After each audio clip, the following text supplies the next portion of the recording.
당신은 관계에서 돈에 묶여 있지는 않은가? 나는 한때 폭력이나 다툼이 있는 관계만이 사람을 다치게 한다고 생각했다. 하지만 그렇지 않다. 때로는 경제적 의존이 조용히 자존감을 갉아먹어 알아차리지 못한 사이에 자신을 잃게 만든다. 오늘 나는 누군가가 경제적 의존 관계에 놓였음을 보여주는 7가지 징후를 나누고자 하나. 1. 사소한 지출까지 허락을 구해야 할 때. 자잘한 비용의 결정권까지 통제받기 시작하면 문제는 더 이상 돈이 아니라 자기 결정권이다. 나도 그런 시기를 겪었다. 책 한 권이나 커피 한 잔을 사는 일에도 상대가 불편해하지 않을지 먼저 눈치를 봐야 했다. 그 답답함은 가격 때문이 아니라 나 자신에 관한 결정을 더 이상 내가 하지 못한다는 데서 왔다. 아주 작은 필요에도 일일이 허락을 구하는 과정이 반복될수록 나라는 사람의 크기가 자꾸 줄어드는 느낌이었다. 사랑이 자연스러움을 잃었다는 신호는 매번 행동 전에 눈치를 보게 되는 바로 그 순간에 드러난다. 지호는 부천에 사는 친구로 4,000원짜리 커피를 살 때마다 사도 될까? 라는 문자를 보냈다고 했다.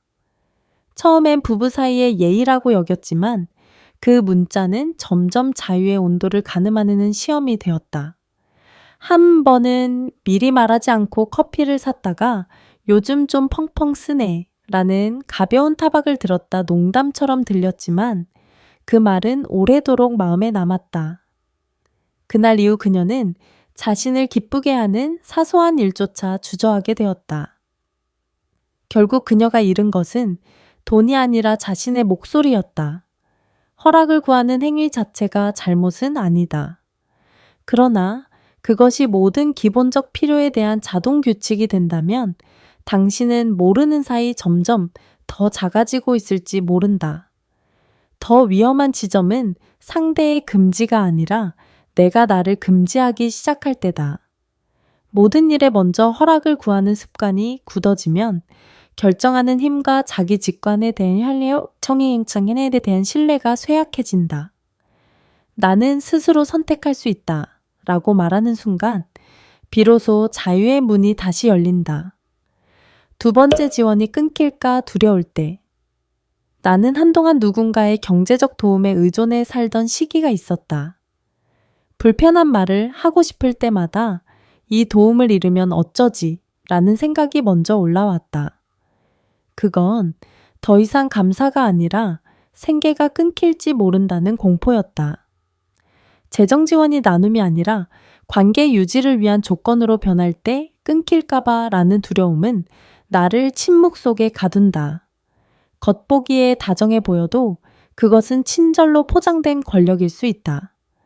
대구의 현우는 공부를 위해 회사를 그만두었고 생활비를 아내에게 의지했다 의견이 달라질 때면 그는 학비가 끊길까 두려워 말을 삼켰다.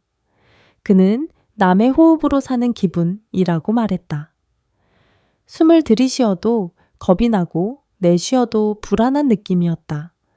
무언가를 바꾸고 싶다가도 통장을 보고 멈춰섰고 닫힌 문 앞에서 망설이는 사람처럼 지냈다. 그 의존은 그가 스스로 결정하는 감각을 잊게 만들었다. 나는 살고 있는 게 아니라 얹혀 사는 것 같다. 라는 그의 말이 오래 남았다. 나 역시 한때 그렇게 살았다는 걸 알았기 때문이다.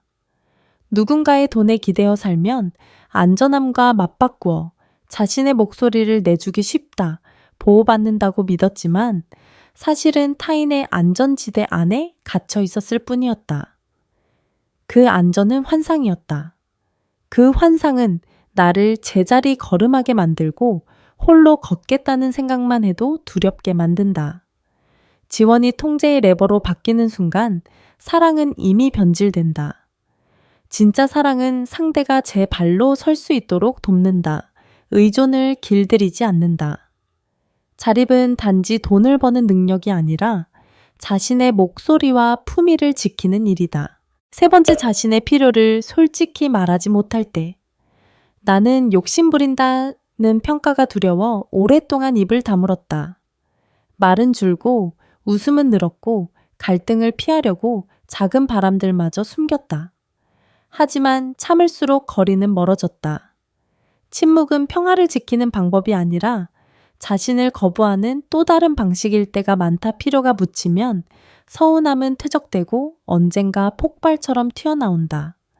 민서는 홍대의 인테리어 디자인 수업을 듣고 싶었지만 나중에 하자라는 말 끝에서 늘 멈췄다. 그녀는 나중이 사실 영원히 하지 않음이라는 뜻을 알고 있었다. 낡은 붓을 바라보며 나는 더 이상 꿈을 가질 자격이 없나 라는 생각에 가슴이 졸아들었다. 배우고 싶다는 욕구와 좋아하는 일을 하고 싶다는 소망이 사치가 되어버렸다. 나도 그랬다. 짧은 글쓰기 강좌를 등록하고 싶었지만 다음 달에 하자라며 노트북을 닫곤 했다. 하지만 다음 달은 오지 않았다. 화평을 지키겠다는 이유로 자신을 희생하는 데 익숙해지면 삶의 불씨는 서서히 꺼진다. 솔직히 말하지 않는다는 것은 성장하려는 나를 거절하는 일이다. 성숙한 관계는 평가의 두려움 없이 각자의 필요를 드러낼 수 있는 공간이다. 네, 지출 내역까지 통제받을 때 나는 작은 거래 하나까지 해명해야 하는 관계에 있었던 적이 있다. 상대는 너를 더 이해하고 싶어서라고 말했지만 그 말은 차츰 감시로 바뀌었다. 처음엔 관심처럼 느껴졌고 시간이 지나자 그 관심은 의심 어린 시선과 함께였다. 투명함과 간섭은 다르다.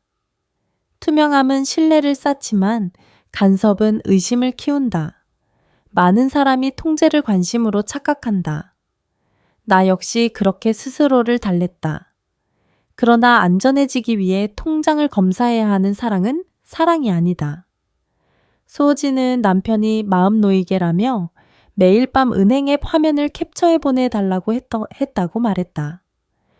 처음엔 그 역시 자연스러운 일이라 여겼다. 하지만 어느 날 그녀는 앱을 여는 것 자체가 두려워졌다는 걸 깨달았다. 무언가를 살 때마다 오늘 밤 또 설명해야 하겠지라는 생각이 앞섰다. 하루는 사진을 깜박했고 다음날 아침은 추궁하는 메시지로 시작되었다. 그녀의 마음은 점점 무거워졌다. 모든 지출을 보고하는 일은 사적인 영역을 잃는 일이다. 사람이 아니라 보고서가 되는 느낌이다. 정말로 통장 점검이 있어야만 안심하는 사랑이 존재할까라는 질문이 떠올랐다. 신뢰는 조이는 데서 오지 않는다. 적절한 느슨함에서 자란다. 건강한 관계에는 서로를 독립된 인격으로 존중하는 여백이 필요하다. 5. 수입이 없다고 스스로 가치를 깎아내릴 때 나는 실직 후 한동안 자신이 쓸모없다고 느꼈다. 상대가 아무 말도 하지 않았는데도 나 스스로 작아진다고 느꼈다. 수입이 없으니 결정권도 없다 라는 생각에 모든 자리에서 한 발 물러섰다. 사람의 가치는 통장 잔액이 아니라 살아내는 태도와 사랑하는 방식 속에 있다. 나라는 존재를 돈과 엮는 순간 자기 멸시의 씨앗이 심어진다. 에름은 출산 후 회사를 그만두고 스스로에게 나는 무능하다 라고 속삭였다. 월급이 없다는 이유로 가족의 모든 결정에서 물러섰다.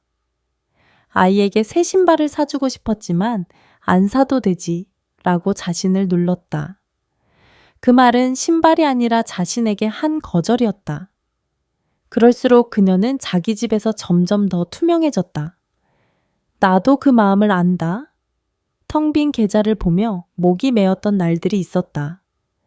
그러나 돈으로 환산되지 않는 가치가 있다. 아이를 돌보고 집을 지키고 가족을 살피는 일은 보이지 않는 노동이지만 한 집의 리듬을 붙잡아주는 힘이다. 스스로를 깎아내리는 순간 자신의 값을 남의 손에 맡기는 꼴이 된다. 수입과 가치가 비례한다고 믿는다면 당신은 이미 남이 만든 저울 위에 올라선 것이다. 진짜 가치는 영수증을 필요로 하지 않는다. 인내하는 법과 다정함을 잃지 않는 법과 힘든 날을 견디고도 마음을 부드럽게 지키는 법 속에 깃들어 있다. 6. 중요한 결정이 늘 한쪽에 의해 거부될 때. 중대한 계획이 한 사람의 한마디로 정리되는 순간 사랑은 권력의 계약으로 변하고 감정은 논리와 숫자에 밀린다. 집과 차와 투자와 일 같은 모든 문제에서 늘 한쪽만 최종 발언권을 가진다면 그것은 대화가 아니라 재정 권력의 독주다. 동현은 아이 학교 가까이로 이사를 가고 싶었다. 충분히 설명했지만 돌아온 말은 아니야. 당신은 돈을 몰라 였다.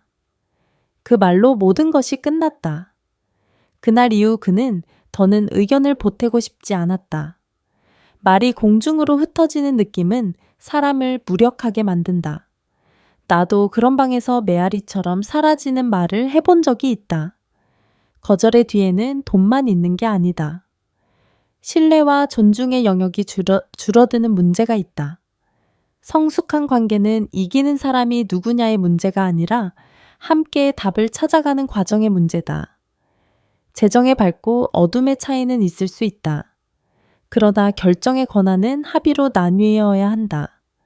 한 사람만 권한을 주면 다른 한 사람은 그늘 속으로 사라진다.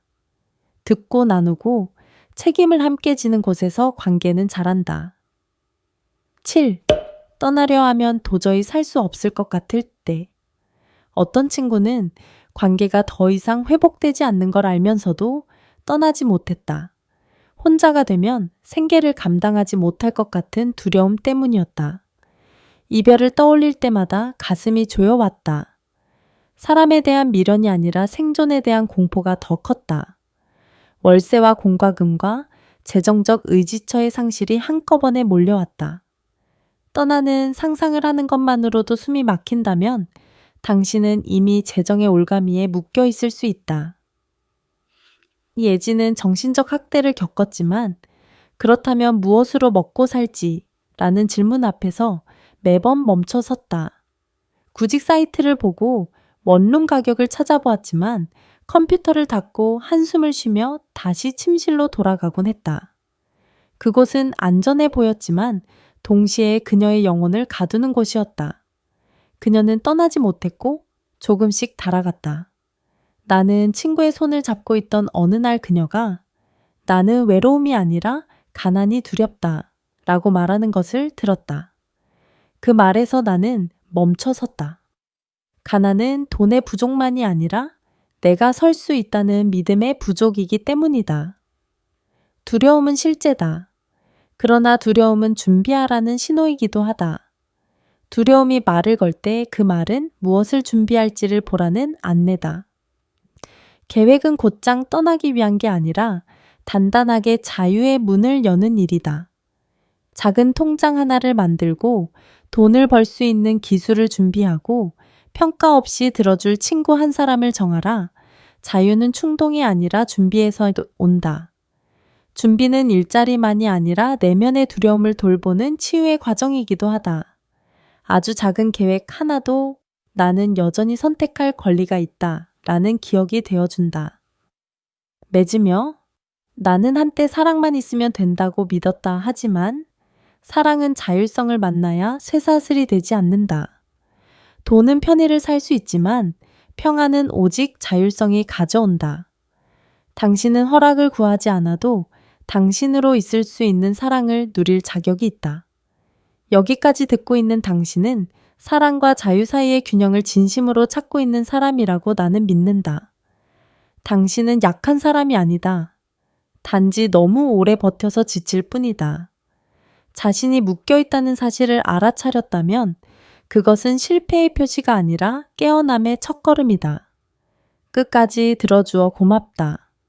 오늘 당신이 무언가 작은 가치를 발견했고 아주 조금이라도 미소 지었다면 나는 그것으로 충분하다.